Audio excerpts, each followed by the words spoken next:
right, Superstock fans, let's talk a little racing action from the last couple weeks, and then we'll get to this week's power rankings.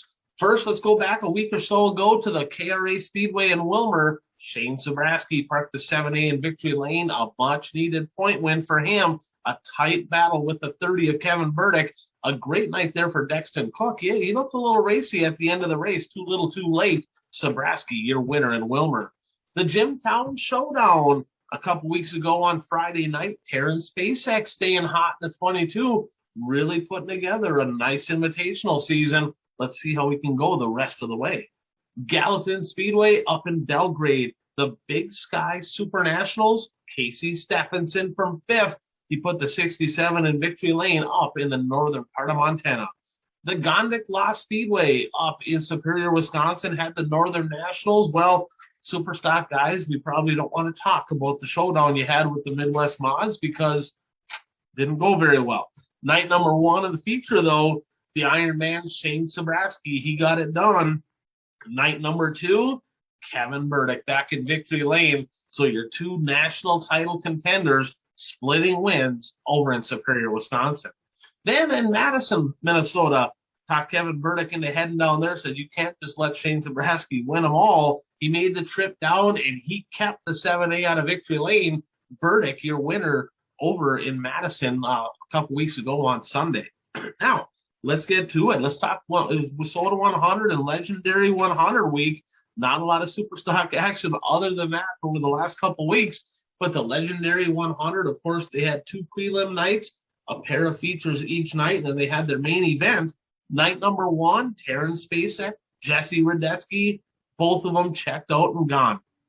Night number 2, Jesse Radetsky from 10th, hustling around the high side of the Cedar Lake Speedway. He looked really good, especially in 1 and 2. I mean, he'd make up some hay, and he drove around Spacek on the last lap to get it done.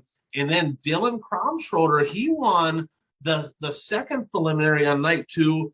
Now, a little side note there, Kyle Kopp had that 1-1, and I didn't see what happened, but coming out of turn 2, there was an incident with the lap car, ended his night, and he did good enough where he had a solid enough starting spot from the first night, so that worked out for him. And boy, did he take advantage, because it looked like Terrence Spacek was gone. It was over. I mean, stick a fork in him. It's done. He was absolutely lights out. Coming through 3 and 4 on the last lap, felt a vibration, rear end gears went, and he could not quite coast across the line, and Kyle Kopp nipped him at the line. Tough break there for Terrence Spacek. I mean, really, he had that one done, but Kyle Kopp, congratulations. I mean, he's showed lots of signs of speed, not quite as consistent yet, but he's still pretty young. But that's a guy right there that's going to win some races. Congratulations on a Legendary 100 win. Now, let's head over to the Minnesota 100. The I-94 Sure Step Speedway over in Fergus Falls, Minnesota. They had 3 preliminary nights. Of course, the Race of Champions in there. And then the main event, night number 1, the Dirt Duelers dominated. Night number 1, Dan Nisulke, number 22, he parked in victory lane. He looked really good all year long. Limited schedule. Another guy with a limited schedule, Brandon Doleman. Of course, his dad builds the Dirt Duelers. He got second. Both of those 2 were the class of the field on the opening night over at the Minnesota 100. Night number 2, the Ironman, Shane Sabrasky. Not only did he win, but that 5 points give him the national point lead too. A huge win for Shane Sabrasky. And then interestingly enough, he just rested on his laurels and say, I'm taking the front row. I figured for the points, it's like, well, is he going to give it up, race for points? And we'll find out if it comes back to bite him, because night 3, Kevin Burdick got it done, and he closed the gap up to within 3 points. And, you know, one's got to wonder, should Shane Sabrasky have raced that final night and just kind of forgot about that outside front row? I guess we'll find out. If he holds on and seals the deal, it didn't matter. If he loses by 1 or 2, that might be something that he rethinks during the offseason.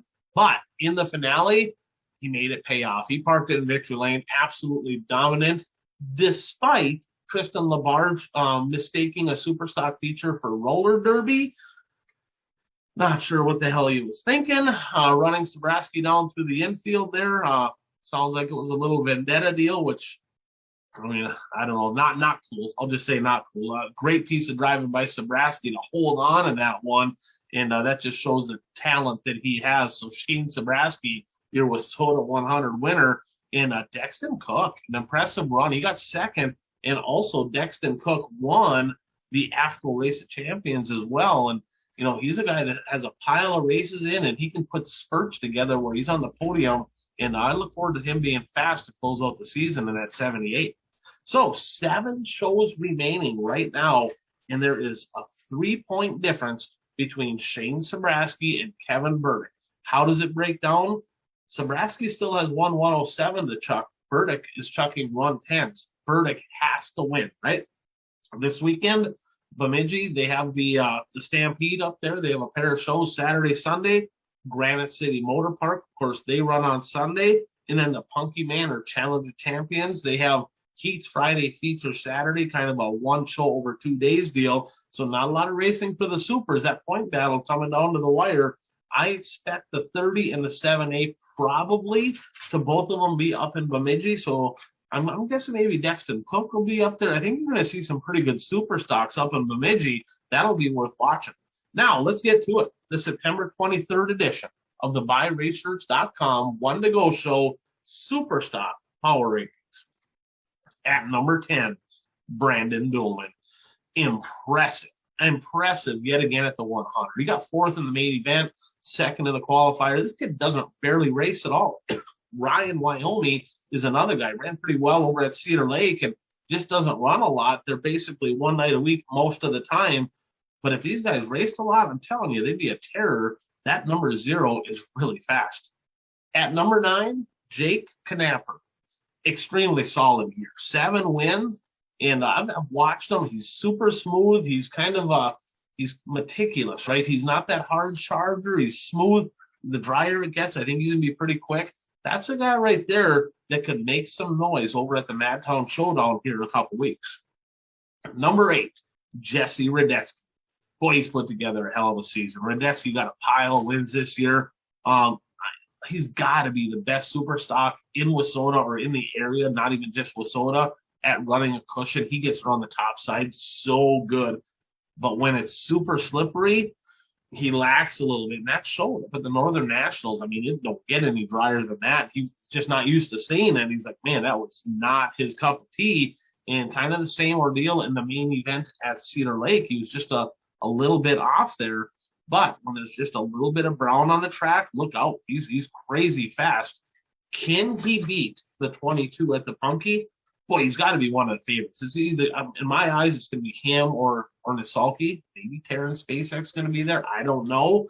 But he's one of the favorites to win this week in Menominee. At number 7, Trevor Nelson.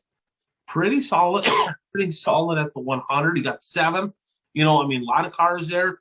And didn't race a lot. You know, he kind of had one off night where it just didn't go well. 19 wins. He really needs a Sunday track. I mean, man, I had to talk to him when I'm at a casino. They got to run supers at least once in a while over there. That would really help his cause to get him in the national point hunt. Now, rumor has it he might be switching classes. I don't know if he's going late model or not. Maybe I'll talk to him this weekend.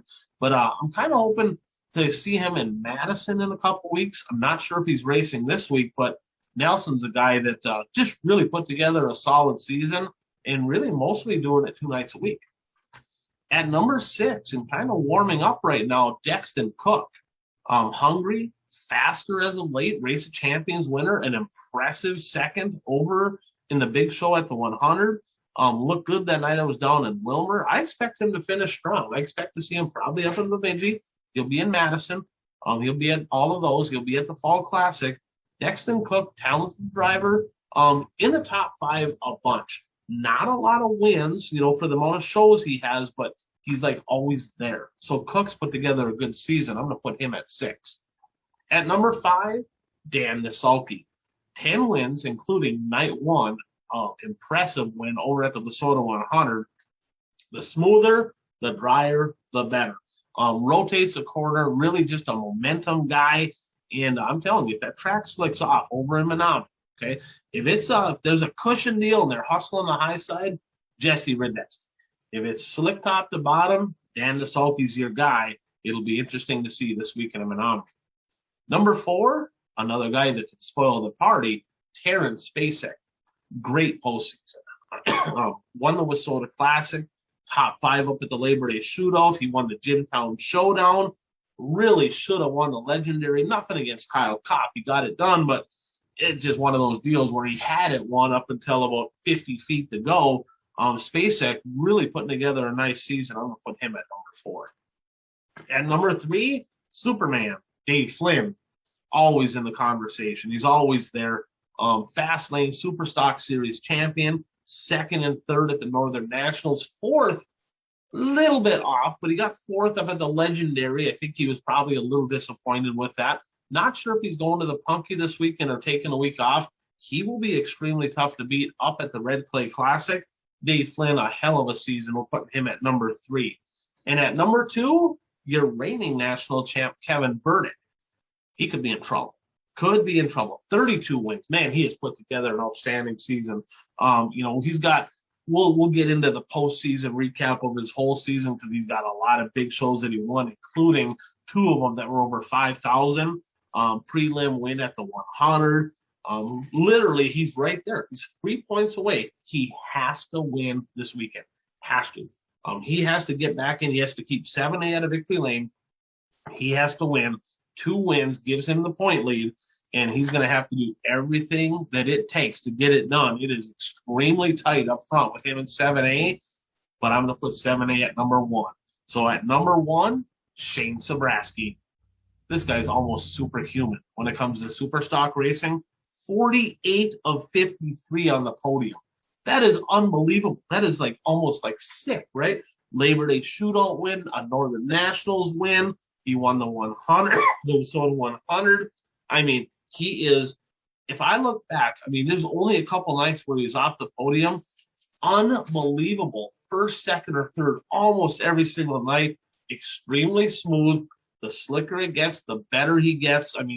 This guy right now, it's going to be, Burdick's going to have a tall task to knock him off the podium, off the top spot, but it's doable. It's going to be a hell of a battle here this weekend between those two, and I'm really excited to see it. So for right now, the September 23rd edition of the BuyRaceShirts.com One to Go Show Superstock Power Rankings, the top spot goes to, you guessed it, the Iron Man, Shane Sabrasky in 7A.